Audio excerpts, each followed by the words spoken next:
Chapter 63 Hashish Eaters Club and Les Miserables the novel. By 1844, hashish had become popular among the French.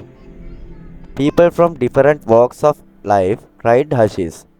Jacques Joseph Moreau de Tours, a psychiatrist and pharmacist by profession, used hashish to treat patients suffering from mental disorder and mental decline. After doing various researches on hashish, he called this drug as the drug that makes the spirit crazy. With the passage of time, he met a friend, Theophile Gautier, and they both enjoyed eating hashish between breaks. French Theophile Gautier was a philosopher, writer, and journalist. His art of writing is the embellishment of its truth. He tried to give new face to the spiritual revolution that was taking place in European society at that time. New members joined the hashish eating club of the two of them. Victor Hugo, Charles Baudelaire, Alexander Dumas, and Henri de Balzac joined to them. During this period, the telegraph system was very successful and started sending telegraph messages through wires from Washington to Baltimore. Meanwhile, other groups began to find ways to communicate sound through these wires. In 1845, the Association of Hashish Eaters Club was formed and it was called Le Club des Hashishins in French.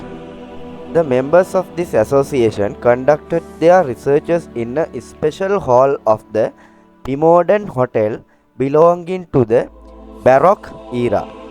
Dr. Jacques Moraes provided the green hashish for their experimental hashish meal, and Theophile Gautier consumed hashish alone or with his friend Louis Monod.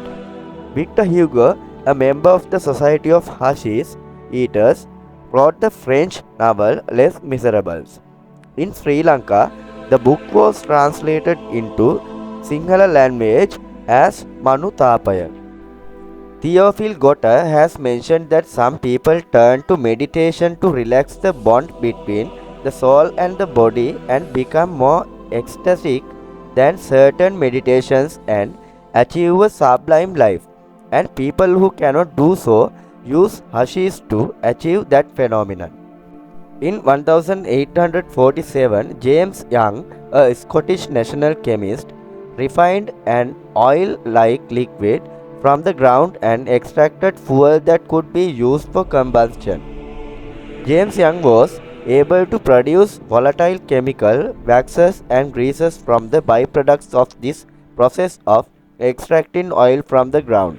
He started trading in kerosene after starting a very small refinery.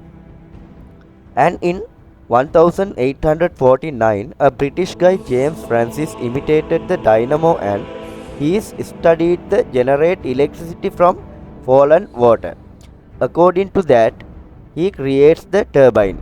Meanwhile, James Clerk Maxwell invented the new devices that can calculate the electricity and magnetism flow on devices.